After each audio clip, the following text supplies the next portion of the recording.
After a week of these Sony fans searching high and low for a PlayStation showcase,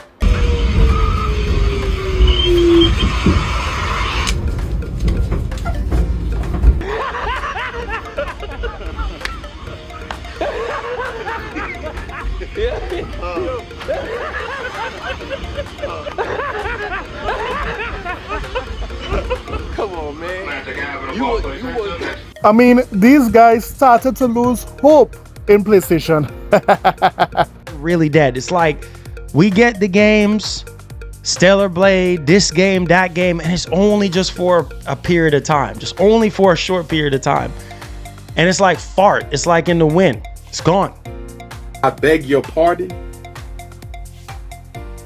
I beg your pardon. And it's like we're on to the next thing, right? And something is strange going on with Sony right now. I don't even know if you guys realize, bro. Do you realize this is supposed to be the 30th anniversary of PlayStation, bro? It looks as though that we ain't getting no doggone showcase or no state of play. And there's literally no hype. This makes my job harder as a creator. I gotta come on here and I gotta possibly bring up my blood pressure, possibly, trying to get people hyped that probably ain't even in the mood to be hyped, right? Because whatever they're going through right now, and there's no major announcement. It's like for the 30th anniversary of PlayStation, it is surely dead. What a shame. What a shame. It's like, bro, we're fixing to be we're in June now. This is literally June. And there's literally nothing to be hype about with PlayStation. That's a problem. That's a massive friggin' problem. There is nothing. Okay. Sony been drip feeding us, like literally, like, you turn on your pipe and you just kind of crack it just a little bit and you see drips of water come. That's how Sony doing us right now. We're just getting little drops of information here and there, if any. The only thing we had last year was Spider-Man. And you're going through this year again. And all you have is Concord and Astrobot. And, well, potentially, we don't even know if that's even happening. Yes, these guys started to lose hope in PlayStation. Well, it just so happened that PlayStation did announce a showcase. Yes, a big showcase showing hardware, showing, brand new games, big blockbuster titles, big third-party deals. Oh, wait, they didn't? You guys are getting what? A state of play? But don't worry, I will be streaming that state of play later today. So tune in around an hour before the state of play, and no doubt we will react to all the bangers that PlayStation is dropping, all the baby steps that PlayStation would be dropping in that state of play. But the big news that came out from yesterday is that Mr. Pee Wee Herman himself has, addressed his financial backers, and he is saying, and he is claiming that the PlayStation 5 is the most profitable generation ever. And of course, news like that would trigger the PlayStation Defense Force, the PlayStation cheerleaders. They are now making their victory lap saying, wow, the PlayStation 5 is the most profitable, console of all time, or in all PlayStation consoles. But here at Island Gaming with Jay, we like to go a little deeper. We like to, not skim the surface when it comes to these news. We like to go a little deeper. Let us now look and see if everything that PlayStation is projecting, if this is really so, or is it all smokes and mirrors? Let's get it! This is a sickness! Let's get it. So as most of you would have known by now, there was a lot of gaming news yesterday. One of them is that PlayStation would be having a state of play. Another one was a business update of sorts. There, the new CEO or one of the new CEOs, Herman Holtz, would have laid out PlayStation plans for the future. One of them is how they are going to treat with PC and also PlayStation when it comes to their software.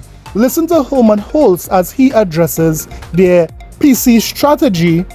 Is it coming day and date? Listen to what he's saying here. Indeed, we are bringing our titles to the PC platform, and we have a dual approach here. On the live service side, we are releasing our titles simultaneously, so day and date, on PlayStation 5 and PC, but with our tentpole titles, our single-player or narrative-driven titles that are, as you saw in the presentation, the backbone of what PlayStation Studios has delivered in recent years and in our history, we take a more strategic approach and we introduce our great franchises to new audiences, and we're finding new audiences that are potentially going to be very interested in playing, for example, sequels on the PlayStation platform. We have high hopes that we're actually able to bring new players into PlayStation at large, but into PlayStation platforms specifically.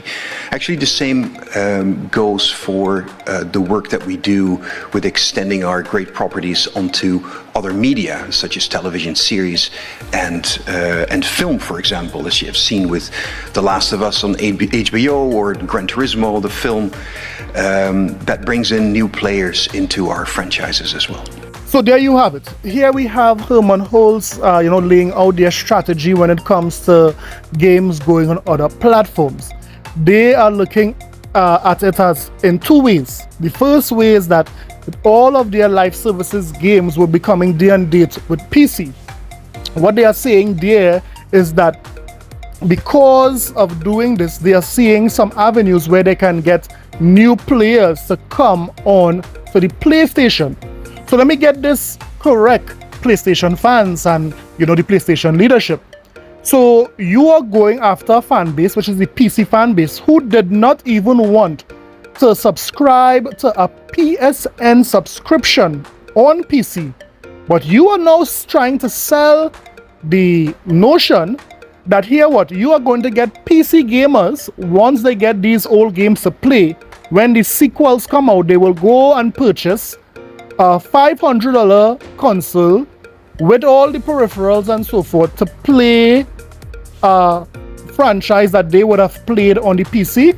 It's best Herman Holtz tells me that a mongoose will fly over my house tomorrow eating a hot bowl of ramen.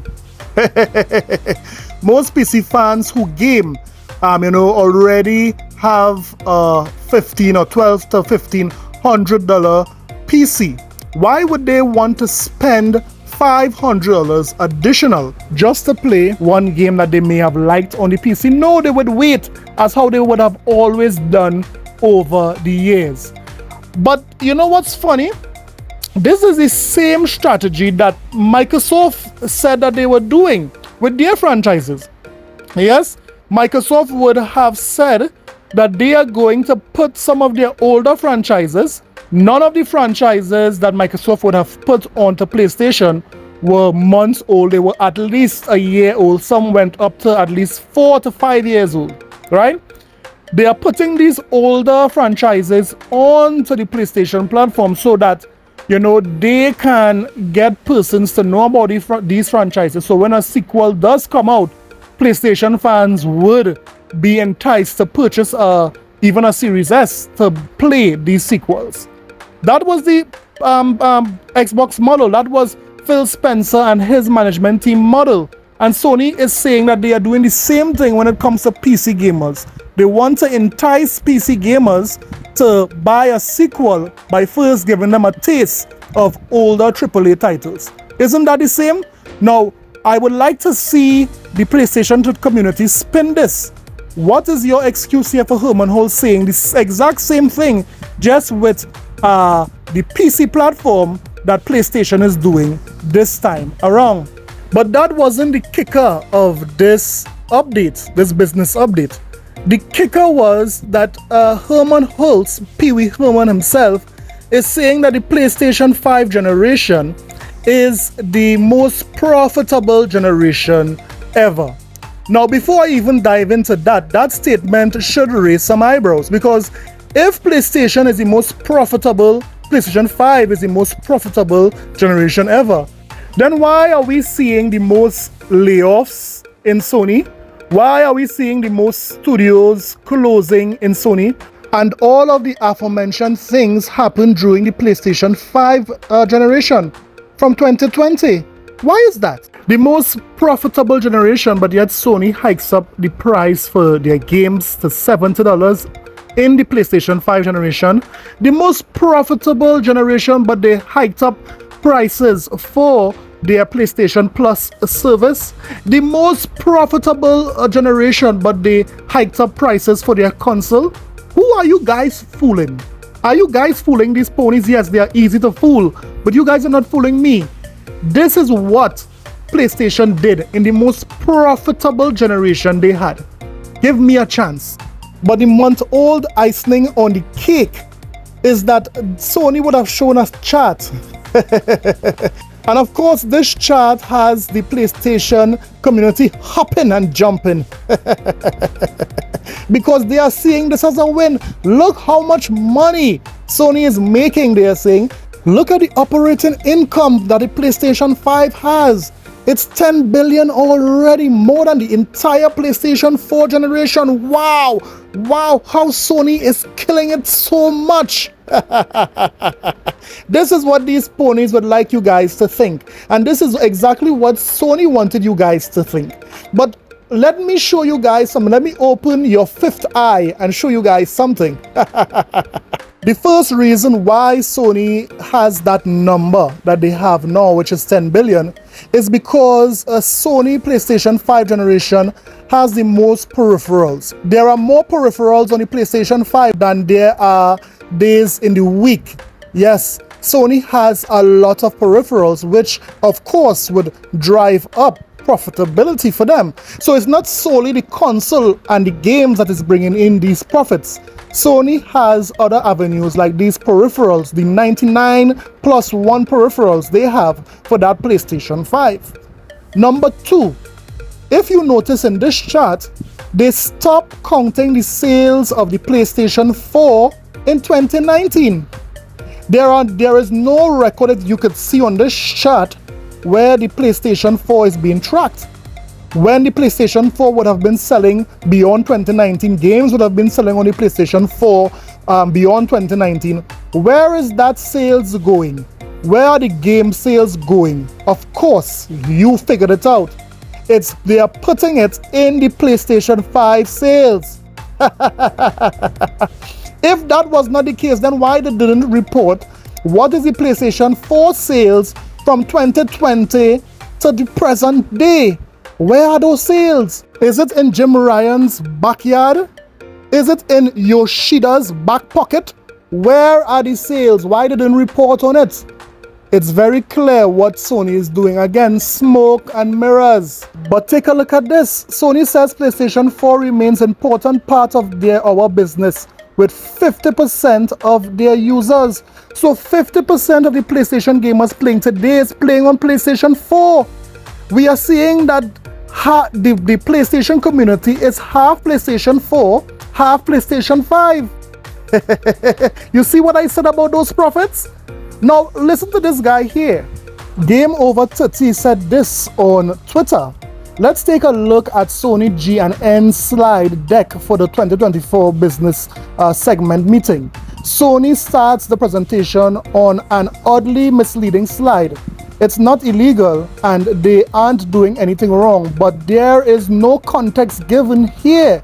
Sony is pulling the audience away from the FY 2022 and FY 2023, where the PlayStation ecosystem has struggled to maintain the profitability in terms of margin of the peak PlayStation 4 era. Obviously, they want to brag about the profits the platform has generated, but 2 of those fiscal years were during COVID, when the entire industry was booming. So look at the chart again. As you guys could see, it's obvious that the operating income saw a significant drop in 2023 and 2024. In 2022, and 2023. because the persons was coming out of the pandemic. So there is a sharp decrease in what Sony is bringing in when it comes to profits. And think about it. If things are all good in the PlayStation nation, I mean the most profitable generation ever, then why are they changing up some things? Why are they going to focus on mobile? Why are they focusing on porting things to PC like the new live services game? It's because they're looking to generate even more revenue, right? So it's very clear. Sony gave you guys some smokes and mirrors, and guess what? The PlayStation community ate it up. That is to be expected. Those guys were thirsty for some sort of good PlayStation news because they weren't getting anything for this year. Now, don't forget, I have the live stream that would be going on today, an hour before the PlayStation State of Play. Come on, let's talk about PlayStation. Let's have some fun. Don't forget to like and subscribe to the video or to the channel, and I'll see you guys in the next one. Later.